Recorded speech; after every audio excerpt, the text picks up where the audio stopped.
of you can be part of this, but we hope that you won't put any of this on a shelf. We hope that you will take what you learn here and put it into action in real time and continue to make a difference, because these veterans have done so much for us. They've put their life on the line. Many of them have lost their lives. Many of them have come back with serious injuries and mental injuries that you can't see. And we want to make sure we reach out and help every one of them in any way we can. So thank you again, all of you. And now I want to turn it over to the newest veterans. Well, not so new anymore. She's been doing this for several years. But Justice Sharon Kennedy, who just won re-election. I just wanted to throw that out. So we have her for 6 more years to continue the wonderful work she's doing. And we look forward to continuing to partner with her on all things veteran. So Justice Kennedy, take it away. Well, good morning, and thank you for that wonderful introduction, Eve. It is my pleasure to introduce our first session this morning. Brockton Hunter is a private criminal defense attorney in Minneapolis. He is a former Army recon scout. He is nationally recognized for his work on behalf of troubled veterans in the criminal justice system. Today, Brock will be exploring the history of combat trauma, its ties to criminal behavior, and the way our system of justice has jailed past generations of veterans. He will also highlight the unique challenges facing this generation's members who have served, who are returning from Iraq and Afghanistan, the most heavily deployed generation who has served our nation, as well as the opportunities we all have to do a better job at this time to help them. Please welcome Brockton Hunter.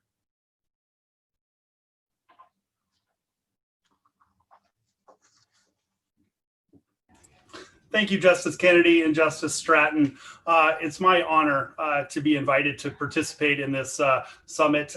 This is the second time that I've spoken to the Ohio Veterans Summit. I wish it were in person this time around, but I'm happy to be involved nonetheless. And if we can pull up my PowerPoint. Are you able to share your screen there, Mr. Hunter? Okay. I apologize. I had understood you were going to have it preloaded. I can load it up myself. Okay. One moment. Great.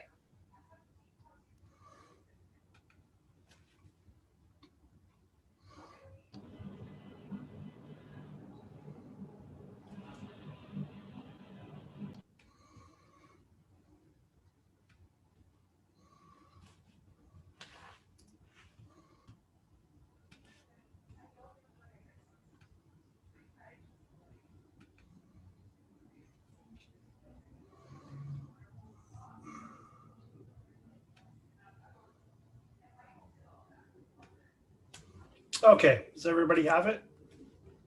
Yep, that's great. Okay. So as we start to talk about the history of veterans coming into the criminal justice system, we'll start with my journey and how I ended up doing this work here today.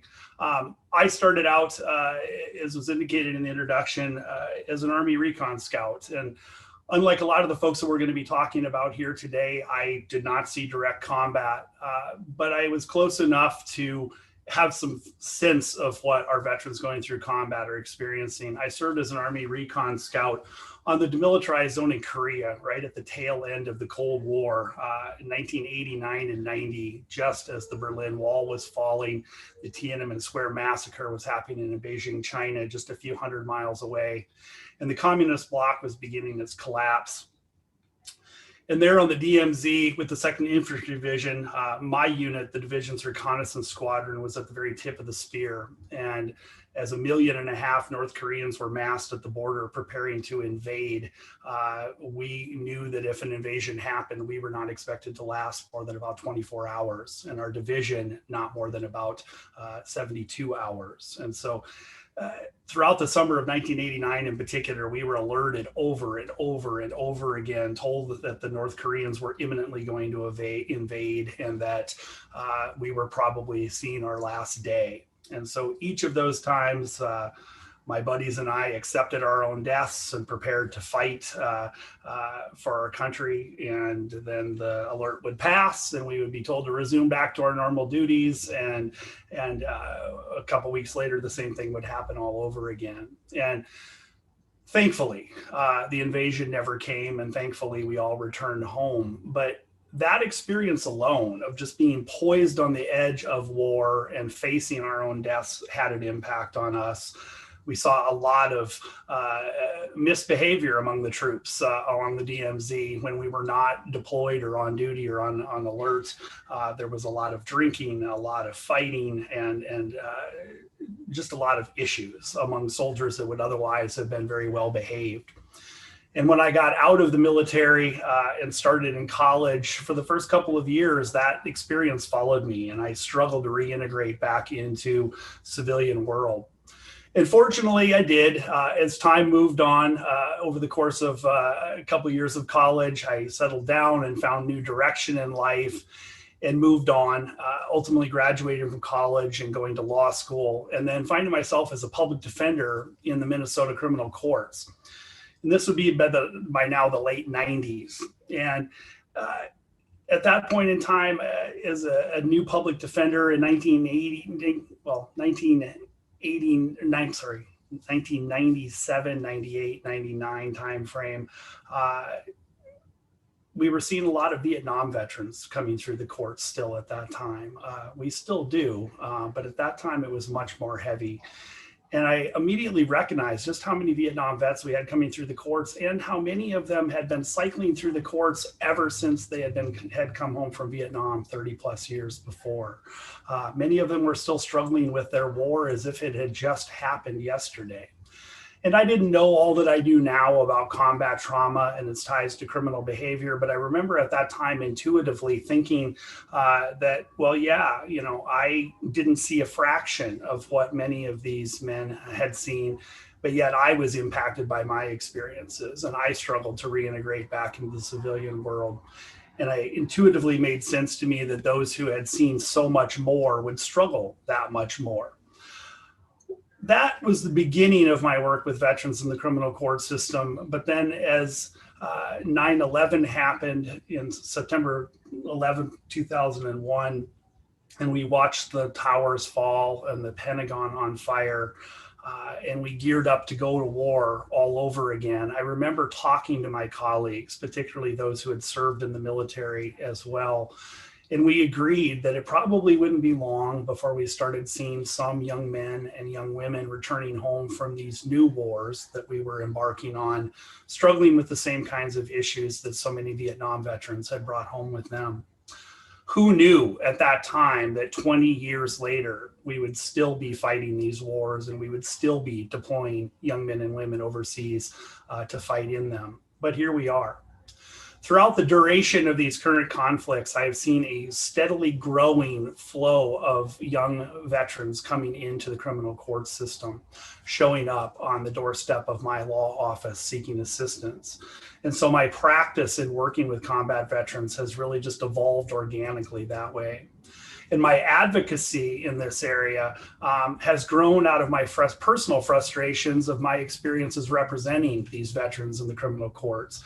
Frustrations that the courts did not understand the kinds of issues that were bringing the veterans into the system and didn't understand the best approach to helping them and helping ensure that they don't just keep coming back over and over and over again. That advocacy ultimately led to me co-founding the nonprofit, the Veterans Defense Project, whose mission is to advocate and educate for veterans in the criminal justice system. And as I travel around the country speaking and educating on this issue, I talk about the coming storm or the coming tsunami and about the escalating numbers of veterans entering the criminal courts across our country. History tells us this will continue for the foreseeable future, creating an increasing risk to public safety and public health if we don't do something to deal with it. The history that we're talking about, I think the best place to start is with the history of Vietnam and its aftermath. This is the last major conflict our country fought in, and it's the conflict we have the most data on.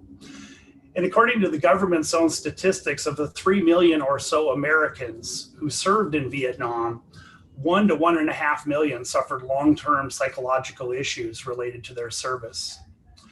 And according to a study done by the VA in the mid-1980s, roughly half of the veterans that it was treating for post-traumatic stress had had some contact with the criminal justice system. At least half of them had been arrested at least once. And of course, the Vietnam War, particularly in its latter years, was pretty unpopular with the American public, and our Vietnam veterans returned from that war famously demonized by the public, spit on, called baby killers, and all kinds of other terrible experiences that caused them to isolate from the rest of society. And that was never more true than when they came back and acted out against their communities and ended up in the criminal courts, where frankly they were often demonized and discarded into the justice system. The Department of Justice has done studies over the years that have confirmed this phenomena, finding that Vietnam veterans were treated more harshly in the American justice system than civilians committing the same crimes during that era. And unfortunately, those longer sentences that Vietnam veterans were sent off to did nothing to help them, nothing to prevent them from continuing to come back into the system. And in recent years, studies have shown we still have had hundreds of thousands of Vietnam era veterans chronically incarcerated, homeless, and addicted across our country. The suicide rate among the Vietnam generation is a highly controversial subject, and we'll never know exactly how many Vietnam veterans killed themselves after the war. But most experts that really have examined this issue today agree that at least as many died by their own hand after the war as died in the war itself, around 60,000. Many, including a lot of Vietnam veterans groups, argue the numbers are far higher than that, especially when you consider overdose deaths and other self-destructive behavior. They argue the numbers could be as high as 150,000, roughly 3 times as many as died in the actual war itself. How many ever died by their own hand? It was far too many. And when we now turn our attention to the current generation of veterans coming home from Iraq and Afghanistan and other countries involved in this worldwide conflict, we're starting to see very stark similarities in the numbers. The National Academy of Sciences Institute of Medicine issued a report in the summer of 2012 that at that time found that 2.6 million Americans had served in Iraq or Afghanistan. That number is now well over 3 million. But of that 2.6 million, the National Academy estimated around 500,000 or 20% were suffering from post-traumatic stress disorder.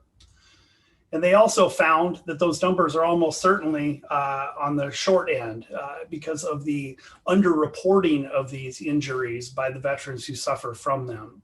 There's delayed onset of symptomology that could be months or years after a veteran returns home.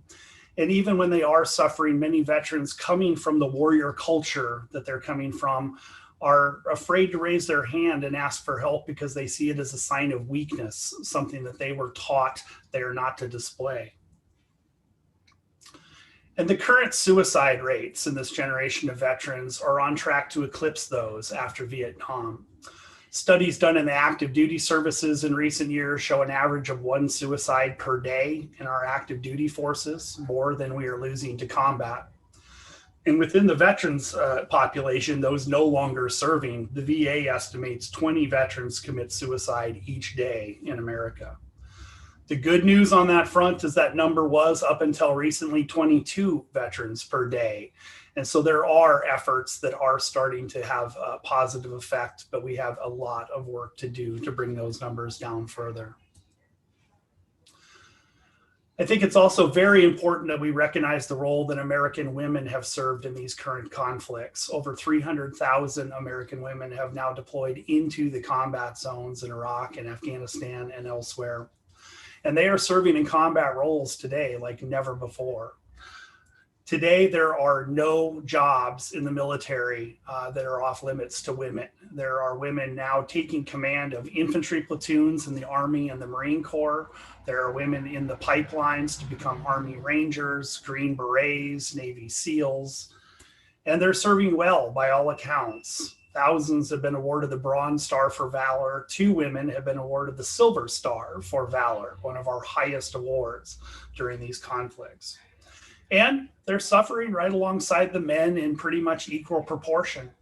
The VA estimates 20% of women coming in to the VA from who have been deployed have a PTSD diagnosis. And it's not just deployments that bring them in with PTSD, but also what we call military sexual trauma. They have been sexually assaulted by peers or superiors. The very people that they are supposed to be able to trust with their lives have betrayed them on the most fundamental level, causing a level of trauma that is very unique and in our experience, very challenging to treat, because there is so little trust in the women veterans and those around them, quite understandably. Many of the women we see coming into the justice system, whether they've seen combat or not, ultimately report that they were victims of military sexual trauma. This is an issue the military has begun to deal with, but frankly has a long way to go. As Justice Kennedy noted in the intro, this generation is unique in the way that we have deployed them for what are now the longest wars in our country's history, and unique in that we've fought these longest wars without a draft.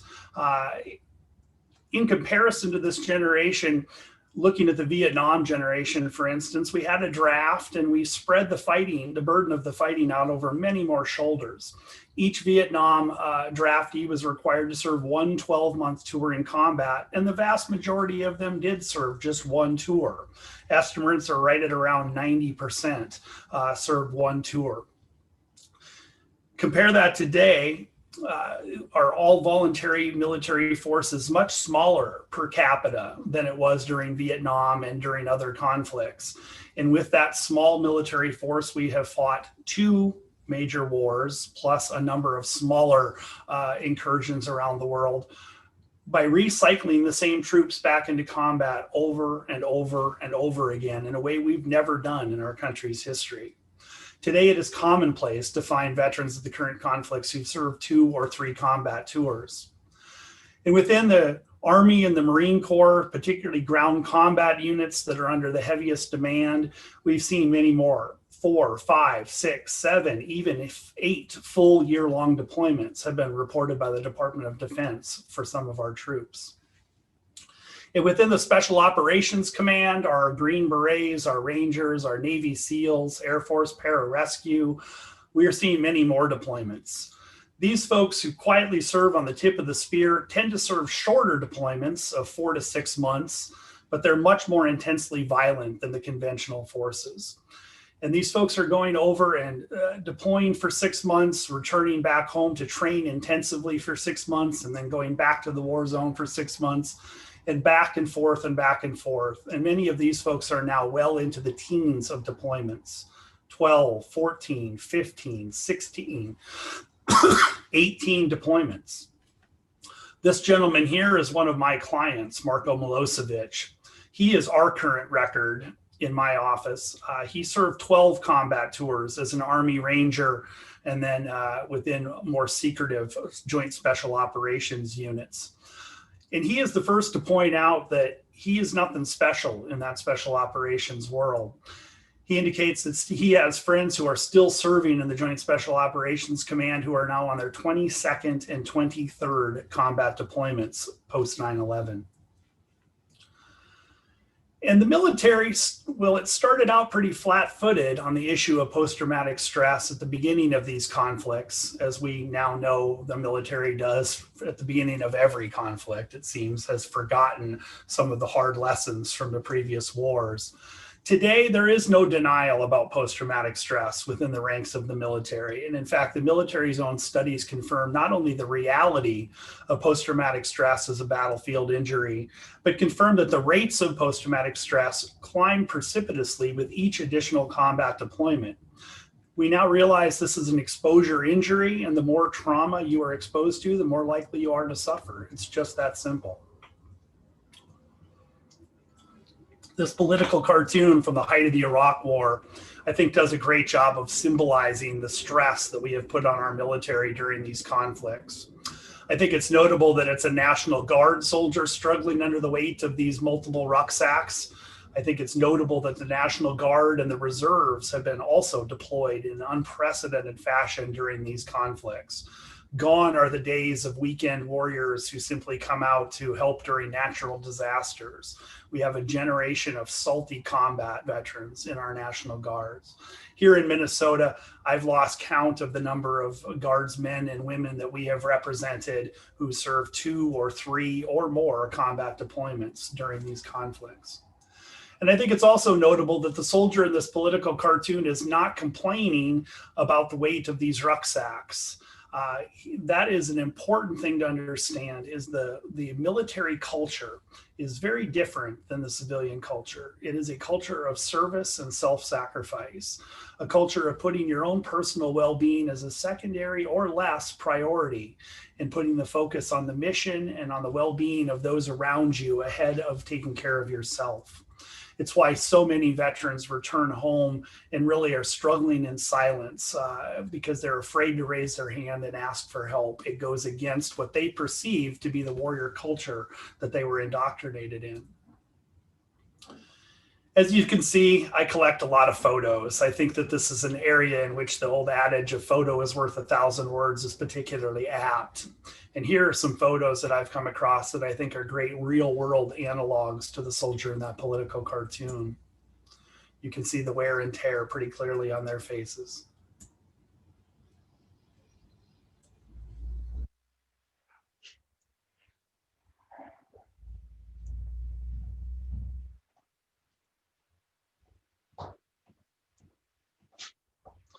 This final slide, when I came across it a few years ago, I didn't initially recognize that this was the same soldier. And then I read the caption and I realized that not only that this was the same soldier, but that these photos had not been taken over a long period of time as I initially thought. And I realized it was the same guy, I initially thought that it probably, these photos have been taken over a period of years. And then I read further down the caption and learned that these photos were all taken within a 12-month time frame. The photo on the left, taken immediately before the soldier's deployment to Afghanistan, the soldier in the photo in the middle, taken during that deployment, and the photo on the far right, taken immediately upon his return, all taken within a 12-month time frame. I've never seen a series of photos that better depict the wear and tear and the aging effect of intense combat trauma. The good news is that I think our country has learned some valuable lessons from the Vietnam and more importantly, post-Vietnam experience.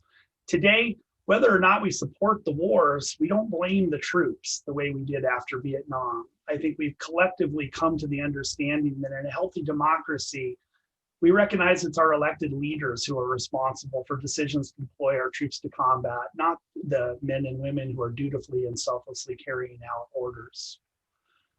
And so today, whether or not we support the wars, we support the troops, right? At least that's what all the bumper stickers say.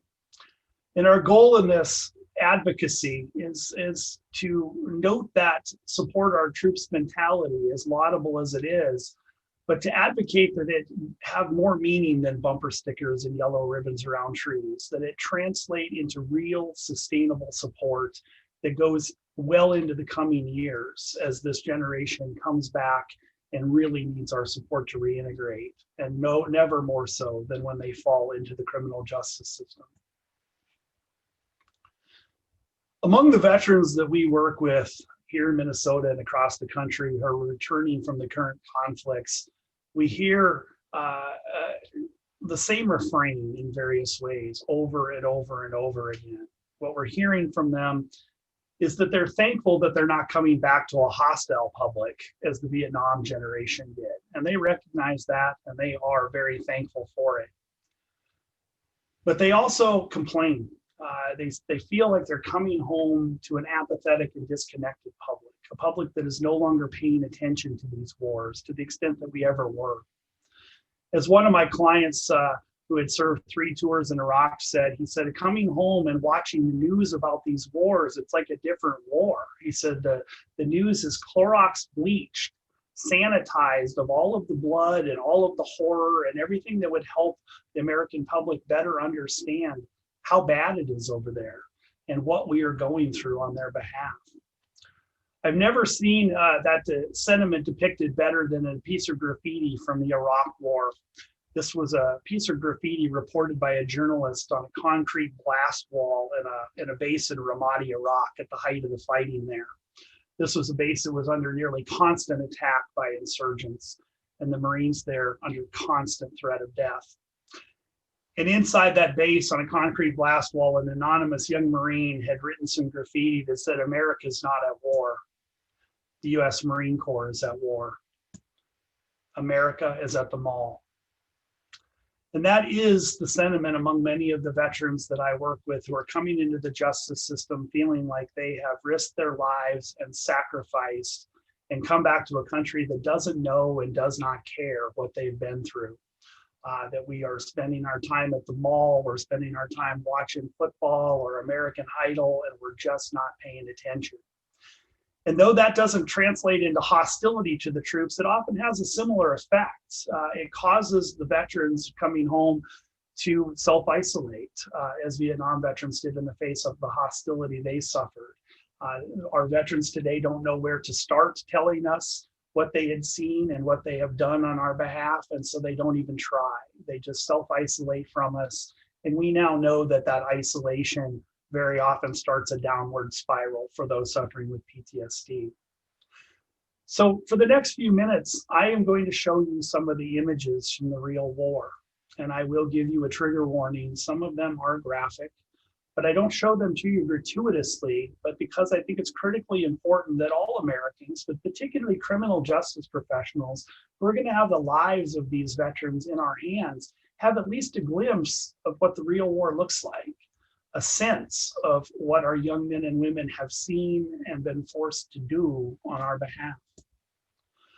And along with these images comes some statistics to help us better understand the kinds of combat and the experiences that our troops are experiencing on our behalf. These statistics come from an Army study of U.S.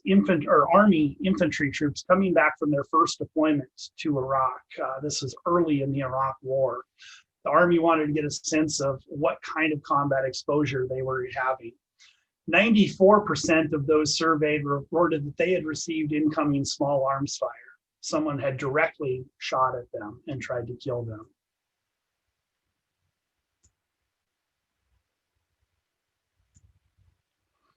%, nearly half, reported that they had killed an enemy combatant.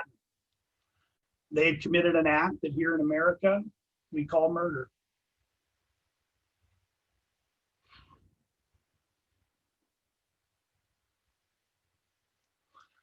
%, reported that they had personally handled human remains.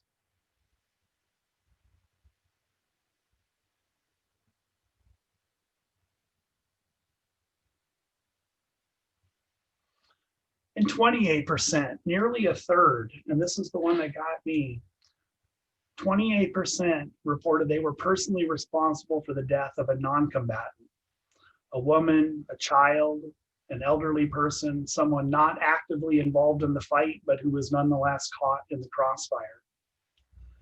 And before we judge our veterans for this innocent bloodshed, keep in mind that these have been insurgent conflicts in which the enemy does not wear uniforms, and they intentionally blend into the civilian population, often launching attacks from heavily populated areas, knowing that our return fire will kill innocent civilians and hoping that it will help their political cause. These have also been conflicts in which insurgents have used suicide bombing tactics as a weapon of choice to overcome our technological superiority, sacrificing their own lives in order to take American lives. And that dynamic creates a huge amount of uncertainty for our troops in the war zone, because anyone approaching them on foot or in a motor vehicle could be a suicide bomber prepared to blow themselves up in order to kill American troops. It creates a terrible sense of uncertainty. best exemplified by one of my clients who sat in my office one day and said so eloquently, he said, you know, in Baghdad in 2006 during the surge, we were running foot patrols in heavily populated urban areas, surrounded by crowds of people, any one of whom could be a suicide bomber prepared to blow themselves up in order to kill us. So we were constantly scanning the crowds, looking into the eyes and into the hearts of those around us, trying to determine their intent. Friend, foe, friend, foe, friend, foe. And as he said so eloquently, he said, mistake a foe for a friend and you're dead. Mistake a friend for a foe and kill them, and you're burdened with guilt for the rest of your life. You have a quarter of a second to decide, over and over and over again. Friend, foe, friend, foe, friend, foe. And when the wrong call is made and innocent blood is shed, the guilt associated with that is often overwhelming for the veterans involved. And in fact, military psychologists have come up with a new term during these conflicts called moral injury, a special kind of trauma that comes associated with having committed an act that the individual feels was immoral. One of my clients refers to his moral injury as a dirty feeling. He said some mornings, inexplicably, he just wakes up feeling dirty. And he'll get into the shower and he'll scrub himself raw until the hot water is gone and he is red and raw. And he said it does not work. And he said, and then I go to the Jack Daniels. That Army survey also found that 68% of Army infantry troops surveyed had personally seen seriously injured or dead American troops. These are sacred images that I don't show you lightly, but are the kinds of images that scorch themselves onto the psyches of those who've experienced them personally, particularly when it was their best friends seriously injured or killed.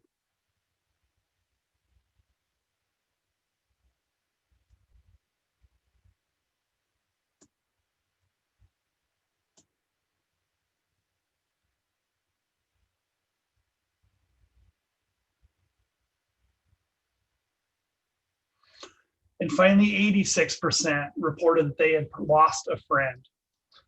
They knew someone personally who was seriously injured or killed.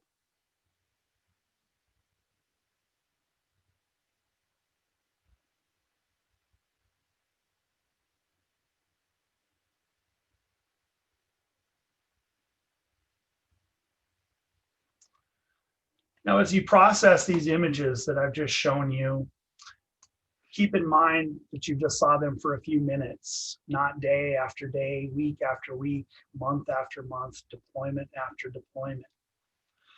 And also keep in mind that they're just images. They're not accompanied by being there personally, loaded down with 100+ pounds of body armor in the streets of 120-degree street heat of Baghdad.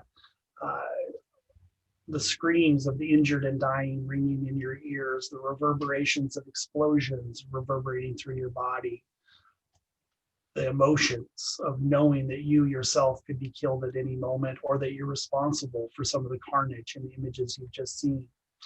When you start to think about it in this context, you start to understand what combat trauma is like. It's like an endless film strip of not just images, but smells, sounds, emotions, replaying in your head without stop. No wonder in my mind that so many veterans suffering from this condition and not getting proper help revert to self-medication with alcohol or drugs just to try to find a moment's peace, an hour of sleep without nightmares. I'm going to pull back now to a higher level context, the 30,000-foot view, so to speak. Because I think it's important that we understand that Vietnam was not the first war to produce post-traumatic stress disorder. In fact, the more we understand about post-traumatic stress from a medical and scientific standpoint, the more scholars are going back into historical sources and finding very clear evidence of combat trauma as far back as there are historical sources, quite frankly. Homer's Iliad and Odyssey that were written 3,000 years ago, we now realize are full of depictions of combat trauma exactly the way it manifests in modern veterans today. And some scholars are even arguing that these were stories that were meant to be about combat trauma, about the spiritual, psychological, and emotional effects of war on the warrior throughout the millennia. As one scholar noted, though the technology of war has changed dramatically over the centuries, the experiences of the frontline soldier out seeing the enemy eye to eye, facing death, killing, and seeing their friends maimed and killed has not changed at all. And what we call post-traumatic stress today has gone by many different names over the centuries. During the 17th century in Europe, during the wars raging there, military doctors began to diagnose combat trauma as a battlefield injury for the first time. They had no idea how to treat it, but they came up with names for it, like nostalgia, homesickness. The Spanish military called it estar roto, which translates roughly into being broken. By the American Civil War, we had come up with poetic terms for it, like soldier's heart and irritable heart. By World War I, we were calling it shell shock. And by World War II in Korea, we were calling it the more clinical term, combat fatigue, a term that in various forms took us all the way up through Vietnam to 1980, when post-traumatic stress disorder was first created as a term and entered into the Diagnostic Statistics Manual of Psychiatry. The name PTSD is a controversial one. Many clients really reject it. As one of my clients said, PTSD sounds like a venereal disease. I'm not interested. And it really was, the terminology was part of his resistance to the diagnosis, part of his resistance to getting help for it. Another anonymous veteran was eloquently quoted as saying PTSD is a name drained of poetry and blame. He preferred the Civil War term soldier's heart because in his mind, soldier's heart connotates a disorder of warriors, not men and women who were weak or cowardly, but who followed orders and at a young age put their feelings aside and performed unimaginable tasks. I don't think it could be said any better. And as we look back on the wars of the 20th century, we realize that combat trauma was integral in all of them. World War I was the first modern war, industrial war with machine guns and tanks and long-range artillery, and also the first war that ground on 24/7, 365, a factor that we now realize significantly contributes to psychiatric casualties. In the wake of World War I, the British documented over 200,000 of its soldiers returning back from the war who were completely disabled with combat trauma. They did not have enough beds in their psychiatric hospitals, and they had to commandeer hotels and resorts just to find places to house these folks. And flashing ahead a generation to the eve of World War II, the US military was desperate to avoid the psychiatric casualties that we'd experienced during World War I. And they brought in psychiatrists and psychologists, a field that was really just coming into its own in the 1930s and into the 1940s. And they sought their advice as to how to avoid combat trauma in the upcoming conflict. Unfortunately, the psychiatric profession had a long way to go in understanding combat trauma at that point. And they were operating on the understanding at that time that only those that they labeled as having mental or moral defects were subject to combat trauma. That if you were of sound mind and character, they felt you could suffer any amount of trauma in the war and still be okay. On the basis of that opinion, the US military screened out 1.6 million of our draftees for military service because they had an identified mental health issue or some kind of previous criminal record. So we only deployed those with the soundest brains and the soundest honor off to fight in World War II, confident that we weren't going to have any psychiatric casualties this time around. Unfortunately, it didn't work out that way. And the military's own statistics confirm that we sent over 500,000 of our combat troops home from World War II due to psychological injuries. That's enough to man 50 combat divisions. Now, I don't know about you all, but I didn't hear that statistic in high school or college history classes.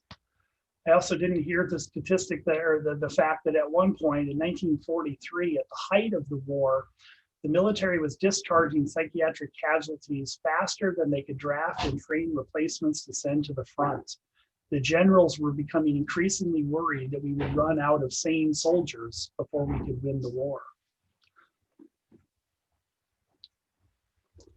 And perhaps the most striking statistic that came out of the World War II studies, at least for me, was from a study done by the US Army of troops who landed on Normandy Beach on D-Day and fought their way into France. This was the military knew going to be some of the most intense fighting our troops would see in the war. And they wanted to see how they were holding up in the war zone. And so they sent military psychiatrists and psychologists into the combat zone during the Normandy offensive to assess the troops and see how they were holding up. They expected to hear that significant numbers were suffering psychiatric collapse, but everyone was surprised when the Army shrinks returned back to the generals and reported that of those who survived the first 60 days of the Normandy offensive, 98% were deemed to be psychiatric casualties. 98%. And that's not the punchline. The punchline of the report was that the other 2% who were not suffering psychiatric collapse were diagnosed as either sociopathic or psychopathic personalities. If you think about this for a moment, it tells us a lot about what we need to know about combat trauma. And that is that if you see enough combat for long enough, you will psychiatrically break down unless you show up for the war already broken. So that is our whirlwind tour of combat trauma. I want to turn now to how untreated combat trauma can lead to criminal justice contact. And this is pretty simple. These folks are returning back from the front lines, not in many cases seeking the help that they need, and resorting to self-medication with alcohol or drugs, and then unfortunately all too often falling into self-destructive, reckless, and sometimes violent behaviors against the very communities that these folks had just risked their lives to protect. Occasionally, we will see veterans with acute trauma suffering dissociative episodes we call flashbacks, in which they are reliving a combat experience as if it's happening in the moment. We're also beginning to recognize that military training and conditioning and the use of violence can also lead to problems among veterans who have untreated combat trauma, particularly when they are medicating with alcohol or drugs, because these folks, when they perceive that they are in a hostile or adversarial threatening situation, very often instinctively fall back on their combat training and conditioning and act out violently in a sense of self-protection. And we are also starting to see some studies emerging showing potential ties between traumatic brain injuries and impulsive violence. Traumatic brain injuries are another feature of these current conflicts in that they are physical injuries to the brain. Think of them as super concussions, caused in most cases by the concussive shock waves from explosions that rock through the body and shake up the brain within the skull, causing physical injury to the brain. And what they're finding is that in mild cases of TBI, only the fragile parts of the brain can be damaged. And one of the most fragile parts of the brain is a part called the hippocampus. And the hippocampus's job in our brains is, among other things, to screen our environments for potential threats and then to identify them as mild, medium, or life-threatening. And when the hippocampus is damaged, that ability to accurately perceive threats can be impaired. And a veteran can perceive a minor threat or even a non-threat as life-threatening, and then again, can fall back on military training and conditioning to protect themselves. And that often can mean acting out violently on those around them. And as scholars have gone back and scoured historical records looking back at evidence of combat trauma, not only have they found evidence of combat trauma, as I previously cited, but they've also found very clear evidence of veteran committed crime waves after every major conflict. We have some anecdotal evidence following the Revolutionary War here in America, but the real hard data picks up with the Civil War and forward. And one great book on this subject is called Shook Over Hell, Post-Traumatic Stress, Vietnam, and the Civil War. And as the author noted, the Civil War let the genie out of the bottle as violence of the warriors spilled into civilian life in the post-war era. As he noted, during the war, soldiers had been trained to kill and thereby threw off the restraints of civil society and accepted a life of violence. There was no immediate way to put an end to that habit of violence and reintroduce all of these men to the industrious and peaceful vocations of life. In both the North and the South, a period of turmoil followed the end of the war. Some of the best data comes from our penitentiaries, particularly in the North, the northern states who were keeping very accurate records at that time. The Pennsylvania State Penitentiary in particular is a great historical source because the warden there kept a very detailed journal. And in that journal, he noted that in just the first 3 months after the end of hostilities in 1865, he had a huge influx of prisoners into his prison. And in his words, most in poor physical condition and 9/10 incapacitated and demoralized by the war. The following year, 1866, he noted an even larger influx of inmates coming into his prison, 3/4 of whom had fought in the war and were, in his words, shattered by their experiences. Nationwide, in 1866, 2/3 of all prison commits in state prisons, at least in the northern states, had seen service in the war. 2/3 were coming in fresh off the battlefield. So our prisons filled up with Civil War veterans in the years after the Civil War. And it's notable that the first prison reform movements in the United States originated during those years as the wives, mothers, and sisters of these incarcerated veterans petitioned the government for better treatment of their relatives in prison, making the case that but for their war service, they would not have acted out and would not be in prison. We also now recognize that it was almost exclusively Civil War veterans who put the Wild in the Wild West that we grew up hearing about. In our research, nearly all of the notorious outlaws and gunslingers in the Wild West were Civil War combat veterans who had migrated west with the Great Expansion. Most notable above them was Jesse James and his brother Frank, who fought in a Confederate guerrilla unit, they called it. It would be the equivalent of a special operations unit today. Their mission was to go behind Union lines and wreak havoc, sabotaging railroads, robbing banks, doing anything they could to disrupt the Union war effort. And when the war ended, they didn't go home. They recruited men from their unit and formed the James Gang and took their war-found skills west, robbing banks and railroads, and you know that whole story. As we look at all of these outlaws and gunslingers, as I said, nearly all of them that I could find, it turned out were Civil War veterans. The only one that I could find that wasn't was Billy the Kid, and I don't know what his problem was. The rest of them, I think we have a pretty good idea. Post-World War I crime wave was just as unprecedented as the war itself, and a great deal has been written about the crime wave that followed the Great War. This is a quote from a newspaper in England in 1920, in which the writer indicated the war had destroyed with a hand more desolating than the Black Deaths and the most terrible plagues of history. But the consequences do not end with the physical destruction, but extend to the epidemic of crimes of violence, which as the author noted, was a natural sequel of war. For men learn in that school to think little of life. And interestingly, he notes that the same increase in crime had been noted following the Napoleonic Wars, both in England and in France. Here in the United States, in that post-World War I period, the president of the Institute of Criminal Law and Criminology devoted his annual address in 1919 to this crime wave sweeping America. He notes the crime wave sweeping Europe at that same time, but then notes that American newspapers were filled with accounts of crimes of such daring and boldness as to make the average citizen stand aghast.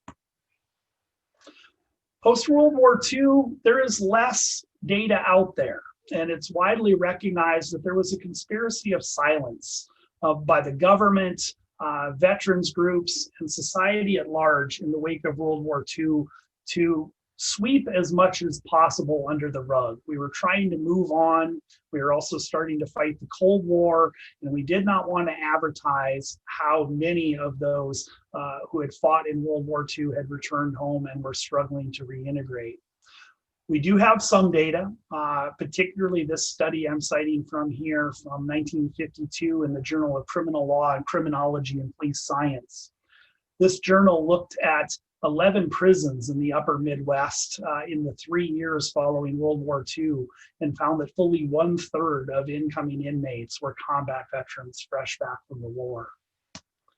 We also now look back and recognize that outlaw motorcycle gangs that now flourish across the United States have their origins in returning World War II veterans.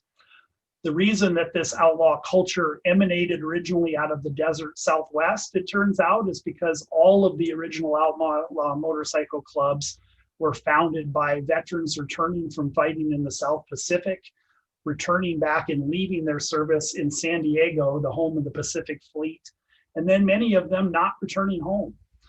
Like the James brothers before them, they started hanging out with their buddies from the war, bought up surplus motorcycles from the war, and began forming clubs across the desert Southwest, very often nicknaming their clubs after unit nicknames in the war. One of them notably a Marine Raider unit in the South Pacific called the Hells Angels. Throughout the 1940s and 50s and 60s, these groups grew and proliferated across the United States as more and more World War II veterans and then Korean War veterans dropped out of society, seeking the camaraderie and brotherhood that they missed from the military in these motorcycle clubs. And this pattern continued into the 60s as the Vietnam generation began to come home, and they actively recruited from their ranks as well. And the Vietnam generation formed many of their own outlaw motorcycle clubs, like the Mongols and the Outlaws, among others. And I can report to you from my own experience working with veterans in the criminal courts that that pattern is repeating itself again today. Many of our young veterans coming home and falling into the criminal justice system, I have found, are in the process of or have already been seduced into the outlaw motorcycle culture for exactly the same reasons that their forefathers and four grandfathers did before them. And I cited a study at the beginning of my presentation done by the VA in the wake of Vietnam. That study, as I noted, had found that half of the veterans that the VA was treating in the mid-1980s had been treating for PTSD had been arrested at least once. That same study found that more than 1/3 had been arrested 2 or more times, and nearly 12% had been convicted of felonies in just that first decade after the Vietnam War. And these statistics, you all know, are far outside of the civilian norms. The most recent data we have that ties combat trauma to criminal behavior, ironically, comes from the military itself, and a study done by the US Army at Fort Carson, Colorado in 2009. Fort Carson, like most other bases in the United States that were fielding ground combat troops to Iraq and Afghanistan, saw a very significant spike in violent crimes committed by troops who were returning from the war zones and were acting out on base and around bases in violent ways. Fort Carson got a lot of particular attention in 2008 because one of its brigade combat units returned from its second deployment to Iraq, and within 12 months was responsible for over a dozen homicides and hundreds of violent assaults. It got a lot of news. NPR did a piece on it. The New York Times did a piece on talking about what was causing the violence at Fort Carson. And so the Army, who had already been gearing up to do this study, decided that Fort Carson would be a good place to do it. The study was called the Epidemiological Consultation, and the Army sent a team of epidemiologists out from Walter Reed Army Hospital to Fort Carson to do a statistical analysis of the troops there and to try to determine why some of the troops returning from the combat zone were acting out violently while others were not. What they found first was that what they called the bad seed theory did not hold much weight. The bad seed theory is the old theory that those who come back from war and act out were the bad seeds, the ones who were going to be getting into trouble whether they had ever served in the military or had ever seen combat. And what the epidemiologists found was that there was no statistical correlation to support that theory. Those acting out violently came from all walks of life, all kinds of backgrounds. Some of them had been in trouble before they had gone into the military, but most had not. That was not a statistically valid point. What they did find, though, was two common denominators that very accurately helped predict who was going to come home and bring their war home with them. And they were the number of combat deployments and the intensity of the combat in those deployments. The more deployments and the more intense the combat, the more likely the veteran would be to come back home and to be acting out violently in his or her community. Another point of study in very recent years, and one that my colleagues and I have been paying a great deal of attention to here in the recent past, has been not just criminal involvement among returning combat veterans following past conflicts, but also political extremism. And there has been a great deal of scholarship on this issue in the last couple of years. Most notable is a book called Bring the War Home by a Professor Ballou from Harvard, a history professor, that chronicles political extremist movements that were founded by or fueled by Vietnam veterans in the wake of that war. She spends a great deal of her time in the book talking about how right-wing extremist groups were fueled by returning Vietnam combat veterans, notably the Ku Klux Klan, but also the white power movement that originated in the years after the Vietnam War and flourished throughout the 1980s and into the 90s with the culmination of the Oklahoma City bombing. But she knows it wasn't just right-wing groups.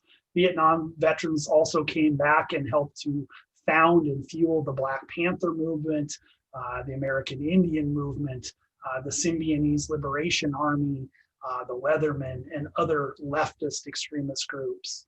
Vietnam veterans, it's intuitive if you think about it, coming home untreated for their trauma, getting politicized, would tend to gravitate into extremist movements, those who were prepared to use violence for political ends, because in their personal experience, violence is the way that you solve political problems. And unfortunately, those same trends are playing out today before our various eyes. Throughout the summer, I have been riveted by the coverage of political protests across the country in which right-wing groups, paramilitary groups, many of them are returning combat veterans, have popped up all over the country, sometimes occupying our state's capitals. And the same thing is happening on the left. The Black Panthers have rejuvenated and have been arming themselves. We have a new group, the NFAC, who has been showing up at political demonstrations armed to the teeth, ostensibly there to counter the armed right-wing groups. And by their own admission, most of these groups are also returning combat veterans. This is explosive, scary stuff.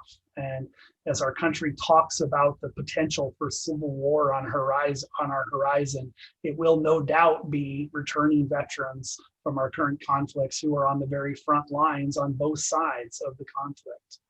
All the more reason for us to do everything possible to reintegrate these folks, to help them get back into our communities. And when they fall into the justice system, recognize that we have a golden opportunity to intervene and get them help. So how do we help? How do we do a better job this time around than we've done with past generations of veterans? I'm happy to report that we're doing a better job now than we ever have. We have a long way to go, but there is a lot of reason to be optimistic. Today, the military is doing more to screen and treat psychological casualties on the battlefield than ever before. We have combat stress officers, as they're called, who are essentially battlefield social workers and psychologists out on the lines with the troops, screening them for psychological casualties and getting them help right away. And the VA has exponentially expanded its treatment capacity for psychological injuries over the course of these conflicts. Billions and billions of dollars have been funneled by Congress into the VA system to expand these programs. And the trauma therapies are improving. They are not perfect, and no one trauma therapy works perfectly for every veteran, but there are more and more options available. The thing to understand about most of the trauma therapies, though, is that they all revolve around the idea of exposure, or at least many of them do. And they go by different acronyms: EMDR, CPT, CBT. But again, they're all revolving around the idea of exposure and the idea of stabilizing a veteran, getting them in a place where they're trusting and comfortable, and then having them process their unprocessed traumatic memories by talking about them, bringing them up and processing them, and then putting them on the shelf with their regular memories.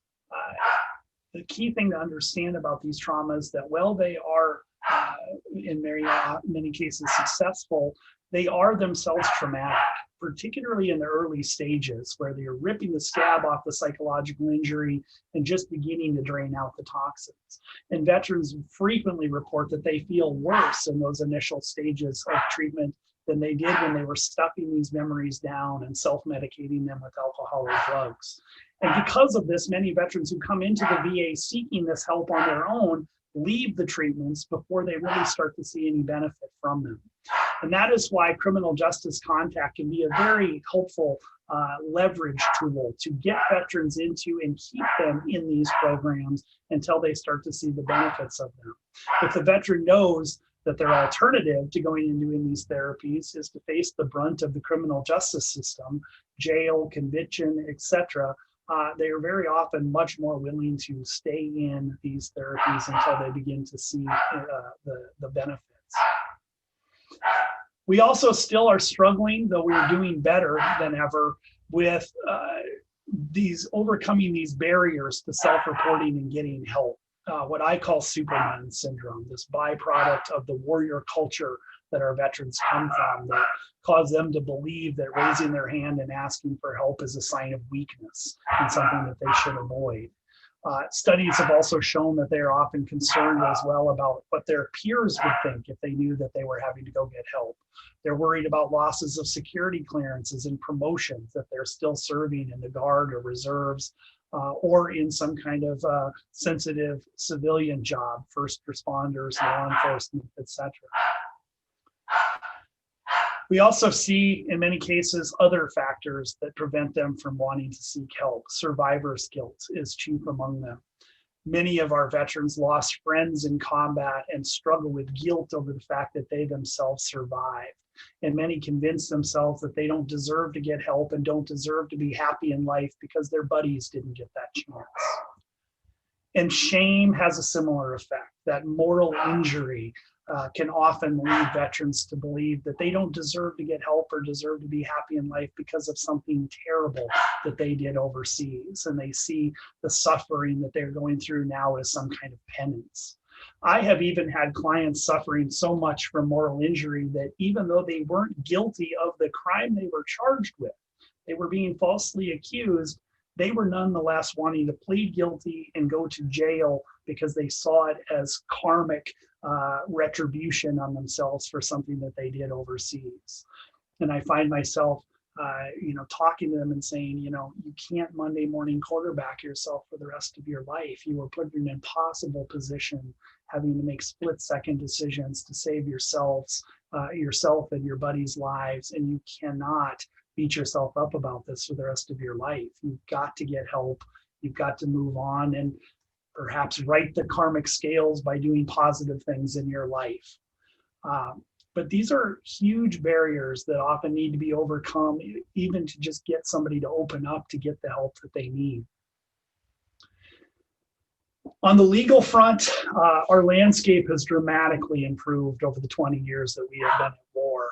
And one of the cornerstones of the changing legal landscape is a Supreme Court decision called Porter v. McCollum. This is the first time the U.S. Supreme Court addressed combat trauma in criminal sentencing.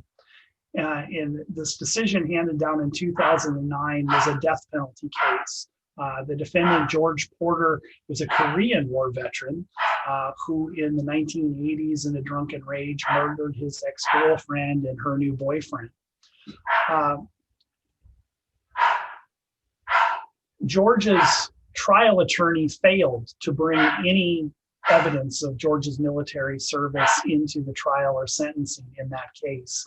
And it wasn't that he didn't try, but by all accounts, George Porter was so traumatized by his military experiences that he couldn't and wouldn't talk about it. And his young attorney, a relatively new public defender, wasn't sure what else to do about it and ultimately gave up on pursuing that line.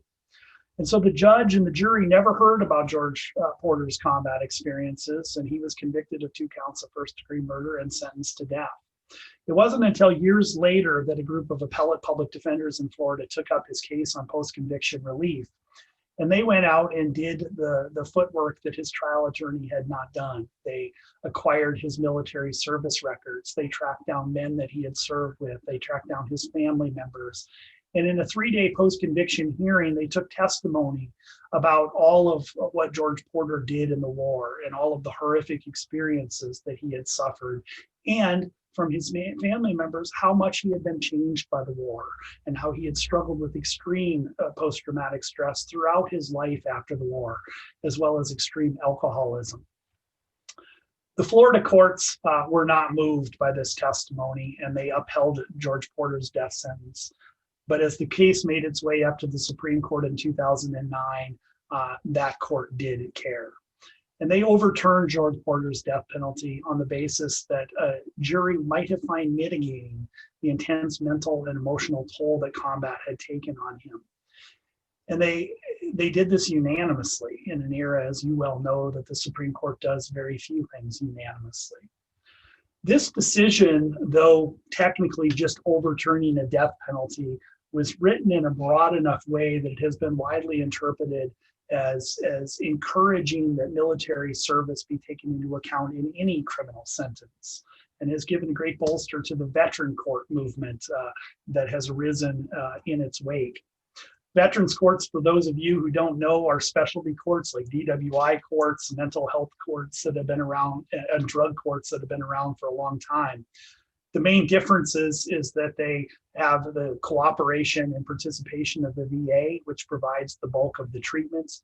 And many veterans courts also have mentor programs involving older veterans who have overcome struggles themselves, who are paired with the veterans coming through the courts as kind of big brothers and big sisters to help them through that process. The first court was founded in 2009 in Buffalo, New York, and we have seen hundreds of veterans courts proliferate in its wake. I'm not even sure what the total numbers are now, but I believe that they're over 500. The big issue we face on the veterans court front today is what we call the disposition issue. And that is recognition that veterans courts are not all operated the same. They are often grassroots efforts in their own individual jurisdictions, and they have very different approaches and models. What we, the Veterans Defense Project, has found in surveying veterans courts across the country is that those courts that are most successful are the ones that offer significant incentive to the veterans involved. Some courts convict the veterans of their crimes and even have them serve some jail time, even though they are getting treatment and doing everything expected of them in the courts. Other courts, though, like many other specialty courts, offer veterans the opportunity to avoid a criminal conviction, to avoid the incarceration related to their offense. And those we found tend to be more successful because the veteran has a carrot in addition to the stick. They have an incentive to get their lives turned around. And particularly the opportunity to avoid a criminal conviction, I think is incredibly important, particularly when it is a felony conviction that could further impair the veterans' ability to reintegrate into their communities. So we argue for pre-conviction adjudication whenever possible, and we recognize that for various serious offenses that's not likely possible. But wherever possible, a pre-conviction adjudication recognizes the service and sacrifice of veterans on behalf of their communities. It helps reestablish the often broken trust between veterans and their governments and communities. It incentivizes them to commit to and complete that traumatic treatment that I mentioned. It offers a hope of redemption and the ability to once again be an asset and not an ongoing liability to the society the veteran risked their lives to protect. And we believe it better protects public safety in both the short and the long term. We see this as brokering peace treaties with each veteran, one veteran at a time. And as I leave you, I will depart with a story back to Marko Milosevich, the veteran I mentioned earlier, our most heavily deployed veteran. Again, Marko served 12 combat tours with the Army Ranger Regiment and other special operations units. Marko showed up on our doorstep in pretty rough shape, to say the least. And as we learned his military history story, it became apparent why he was struggling as much as he was. For those not aware of the Army's Ranger Regiment, it is one of the Army's premier commando units. It is deployed overseas to go after what we call high-value targets, insurgent leaders, Al-Qaeda, Taliban, and Iraqi insurgent leaders who are organizing the fight against the U.S. Marko and his team were deployed on hundreds and hundreds of these types of missions over the deployments that he was on. This photo here, that's Marko, the second person in from the left, with his team in Afghanistan in, I believe, 2006, after a very pivotal battle. The Taliban launched a major attack in Kabul against the Talibani government, or the Afghani government. They attempted to assassinate the then President Hamid Karzai and the entire Afghan parliament during essentially what would have been a State of the Union speech. This concerted attack threatened to literally decapitate the entire Afghan government. And the US Special Operations Command sent in commandos to fight back this assault, and Marko and his team were among them. This fight took 14 hours of intense combat in and around the government center in Kabul, and this is Marko and his team in the immediate aftermath of that battle. This photo is on the wall at Fort Benning, Georgia, Ranger headquarters in the Ranger Hall of Fame. Also notable about this photo is that the gentleman on Marko's right, the one that is partially cut off on the very left edge of the screen, is Sergeant Leroy Petrie, who just a few weeks after this photo was taken earned the Congressional Medal of Honor on another top secret at the time mission up along the Pakistani border, a mission in which Marko and Leroy and the rest of their team were inserted into a valley to kill or capture a high-value Taliban leader. They were told that the Taliban leader would be protected by 30 to 40 Taliban fighters. But only after they were inserted into the valley and engaged in their mission did they realize that the intel was off by about a decimal point. And there was 300 to 400 Taliban fighters in that immediate vicinity. Marko and his men, again, fought for 18 hours on that mission to fight their way out. And in the middle of that fighting, a Taliban grenade landed amongst them. And as the men tried to dive away from it, many of them not able to get very far away, Sergeant Petrie dove onto the grenade and he picked it up and shielded the rest of the men with his body and attempted to throw the grenade away. The grenade went off just as it left his hand, blowing off most of his right arm. And as his Medal of Honor citation notes, Sergeant Petrie continued to lead his men. He put a tourniquet on his own arm, provided his own first aid because they were under such heavy fire, and he continued to lead his element for additional time as they called in airstrikes and eventually were extracted. Just a hint of the level of heroism that these men routinely put themselves in. This is the Medal of Honor ceremony back at Fort Lewis, Washington, a year or so later. Sergeant Petrie there in his dress blues with his new Medal of Honor, Marco there in the middle in the blue dress shirt, and the rest of their team. Marco continued to deploy after that Medal of Honor mission and went on, I believe, 4 more combat deployments after that one. And finally, in 2014, 13 years of military career under his belt, 12 combat tours, he was forced to retire against his will. As he recalls an Army doctor telling him, "You are mentally and physically broken and no longer able to serve." He was medically retired from the Army against his will and spit out back on the streets of America. As he says, pretty broken, pretty angry, pretty bitter that as he saw it had been used up and discarded by the military and the nation he so loved. That bitterness led Marco into an outlaw motorcycle club, like so many veterans before him. He became addicted to alcohol and drugs and violence. And as he says, I was the poster child for all of the bad behavior that you talk about, Brock. He said, I did every drug, I committed practically every crime. He said, I was a menace to society. And ultimately, he was so dysfunctional that even the outlaw motorcycle club couldn't handle him, and he was kicked out for his out-of-control behavior, not a small feat. He returned back to Minnesota, where he had grown up, returned back with his wife and continued to struggle with alcohol and drugs, culminating ultimately in a drunken fight with his wife in which he assaulted her and broke her nose. He also, though, called the police on himself, reported what he had did, and was administering first aid to his wife when the police arrived.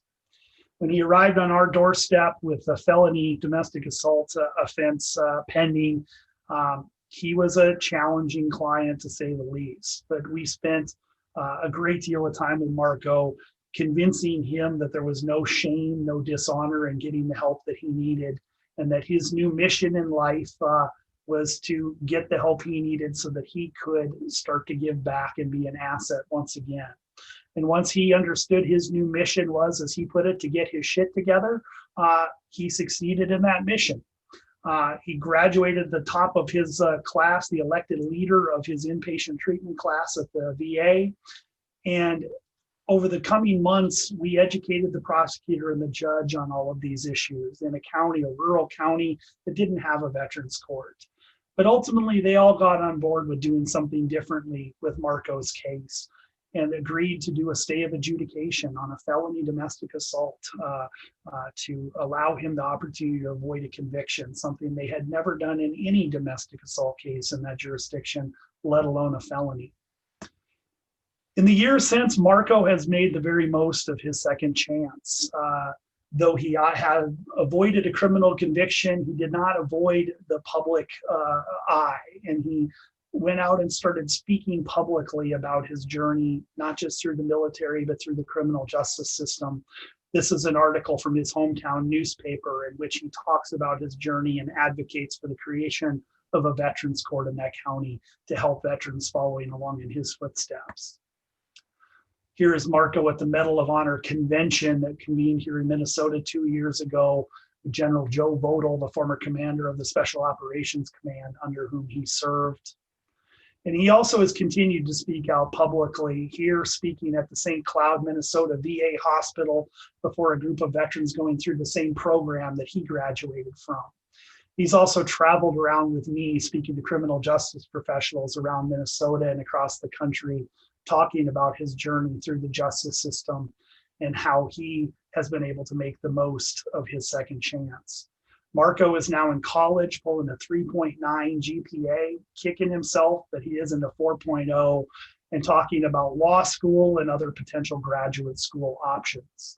I could spend all day talking about veterans like Marco who have made the very most of their second chance and have become genuine assets to their communities. rather than ongoing liabilities. But I think he exemplifies what we're trying to accomplish here. I think I'm right at my time, and so I will yield the floor back. I really appreciate the opportunity to speak with you all and to talk about this, what I believe will be our new greatest generation of veterans who I think have amazing potential to be great assets in our communities across the country if we all get together to help them back on their feet moving forward to be the assets they can be. Thank you for your time. Thanks, everybody. I'm going to put the polling questions up on the screen real quick, if you would all take a moment to answer those. And then as well, if anybody has any questions for Mr. Hunter, you could type them in that Q&A box down below, and we could answer those while these polls are going up.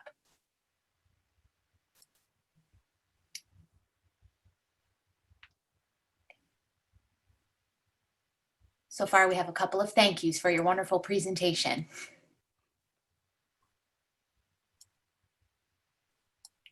Give everybody just a few minutes. And then I believe next up we'll be taking a short break before our next talk.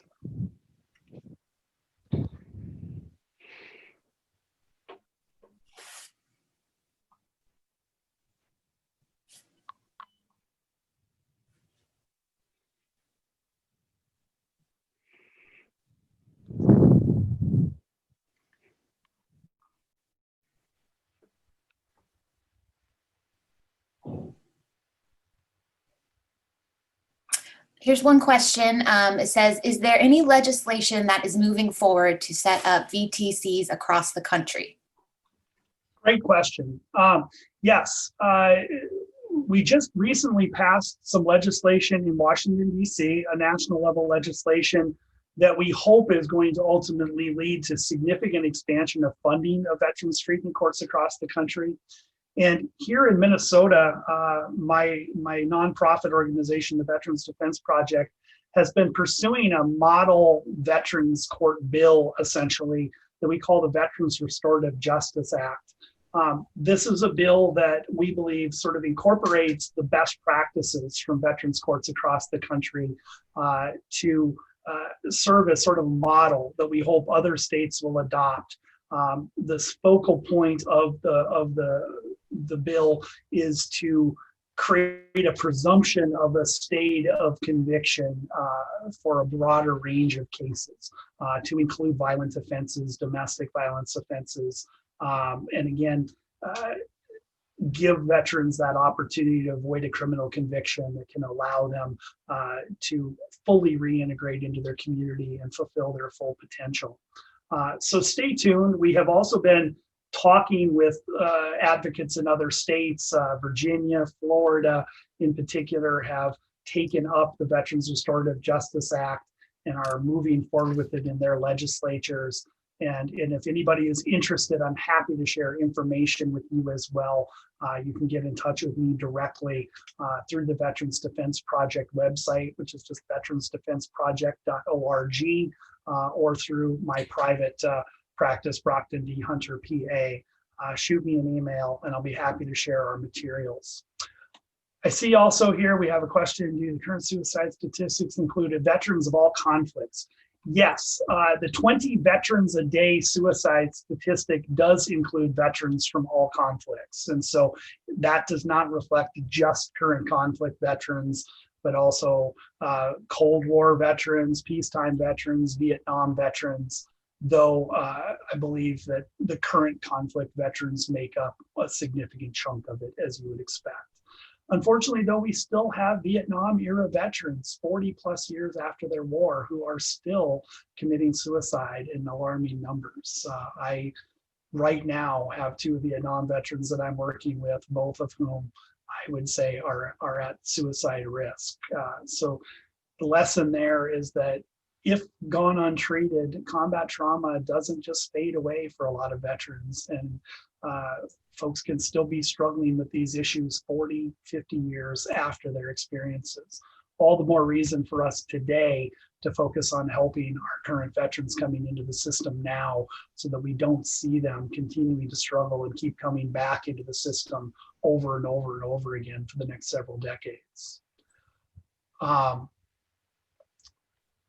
Am I able to share a link? I don't have a link handy, I'm sorry, but like I say, I'm happy to share that with the organizers and they can distribute it out to everybody if that works. Let's see, do you see the VA?